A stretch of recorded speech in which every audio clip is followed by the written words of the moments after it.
Hey guys, it's What's Up Wednesday. And today I just wanted to talk a little bit about introducing solid foods. Um, so, okay, sorry. So I wanted to talk a little bit about introducing solid foods. If you're still pregnant, this is kind of far off on your radar. But if you have a new baby and you're in the trenches of cluster feeding, have no fear. It's coming faster than you think. And introducing solids is a really huge milestone, but it's also, I feel like, something that was kind of stressful for us because, I didn't exactly know what to do when. So today I'm just going to talk a little bit about how to introduce solids. And I have a huge guide. I'm actually just going to link it in here. A guide on everything you ever wanted to know about introducing solids to your baby. So let's just get right into it. There are going to be a few things that happen that your baby is going to kind of like let you know they're ready. Before I get into those, let's just address the elephant in the room. When do you start solids? And the pediatricians will actually make this a little bit more complicated because they say between 4 and 6 months. There are a couple reasons that some pediatricians will still say as early as 4 months.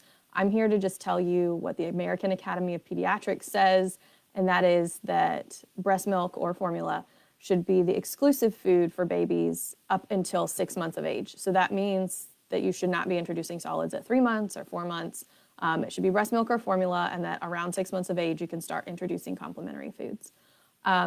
The caveat here, and this is where there's been a lot of hoopla, I think probably it was in 2019 that there was a new study released, is that there are some allergy studies that have said that introducing foods earlier, so between 4 and 6 months, might actually be helpful.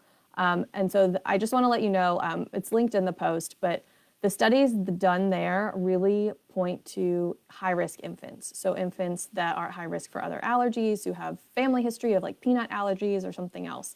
So, yes, this is not a bad thing. If you've introduced solids at 4 months, it's not a bad thing. I'm not telling you to do it or not do it. I'm just telling you that we waited until 6 months, like 5.5 months with our second, but waiting until 6 months is what the American Academy of Pediatrics recommends. And the reason for that is because babies' digestive systems just aren't ready before then. So there's also a few other reasons, they're much less likely to have childhood obesity if you don't introduce solids earlier. You get their digestive system ready by waiting a little bit longer, and then you also aren't replacing the most important nutrition, which is breast milk or formula, with solid foods. So at like 4 months, your baby might eat solids, probably will maybe even want them, but you would be replacing the milk or formula that they are getting with the solid foods, and it's actually not as nutritious. So those are the main reasons why you would want to wait until 6 months.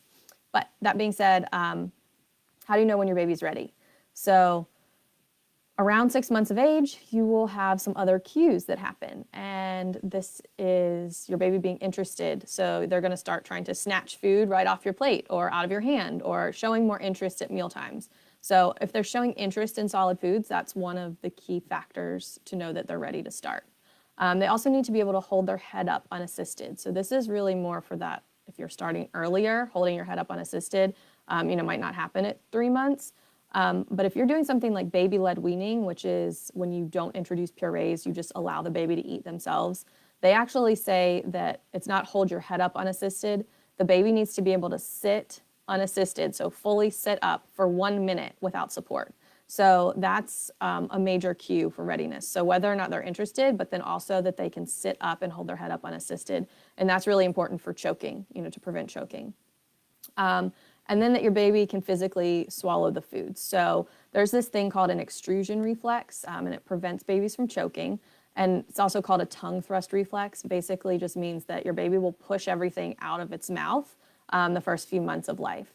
And so between 4 and 6 months old, babies lose that tongue thrust reflex, and they're actually going to be able to like chew and swallow food. So those are things that you should worry or should look out for if you're starting to introduce solids. And so once you see some of those readiness cues, then you're probably okay to move on, provided your baby is 4 to 6 months old. And then another big question that I think people are always asking is, what the heck do I feed my baby first? And for a long time, everyone said cereal, rice cereal. Pediatricians recommended that. Some very, very outdated advice was to put rice cereal in your baby's bottle to prevent reflux. Please, please never do this. Anyway, now I think one of the main things that people have moved away from is that rice cereal is the baby's first food. It should actually probably be a vegetable, so it should be very finely pureed. We actually started with avocado first. That's very high fat and it's good calories for your baby. But any vegetable puree, start with something that's not so sweet. Because if you start off on fruits, then your baby may never like the savory stuff. Once they get a taste of that fruit, man, it's like they're gone. So start off with some vegetables and then move into fruits. And then once you get through some of the vegetables and fruit purees, you can move on to like a pureed meat, and then into some of the grains, etc. So all of that is listed. I already linked the post. It's all listed in there. And then we also talk about how many meals you should feed your baby. And so when you're starting, if you're just like reading this saying, oh my gosh, what do I even do first? Like, do not worry about meals. Don't worry about like times per day. You're literally just getting your baby used to eating food. So like a tablespoon, a few bites of food at a time, it's totally fine. And then, you'll move on from there. And then the only other thing I wanted to talk to you guys about today are allergies. So one of the big things, obviously people are excited to start foods, then they worry about choking, which is totally normal, and allergies. And there are a few things you're going to want to watch out for. And so when you're introducing foods, you want to introduce foods over 4 to 7 days. So one new food every 4 to 7 days. If you're doing baby-led weaning, a lot of people will say that you can just feed the baby what the family eats if there is no history of allergies. I would still encourage you, just because we had an allergy issue, which I think you guys maybe have heard me talk about before, but that I wasn't expecting, and just making sure that you get the exposures in, and you can really pinpoint the source of the food if there is an allergic reaction. So for us, our baby, shocking, was allergic to rice. Rice cereal, who would have thought? Because I thought that was like hypoallergenic food. It's not. And if I had already introduced like 10 other foods at once, I wouldn't have known that it was the rice that was making her so sick. So just so you're, keeping everything super clear and in your mind, and what your baby's eaten that day and what foods are safe, I would go every 4 to 7 days. I mean, you can do 3 to 5 days. It doesn't really matter. I would probably only go up to 7 if you feel like you might have a history or have an issue with allergies. But for us, we are now doing 5 to 7 days because she has an allergy. And you're going to want to watch out for, like, obviously, like, baby can't breathe, but other reactions like rashes, hives, things like that. And those anaphylactic reactions will happen within, up to minutes. So within a few minutes, up to 30 minutes afterwards.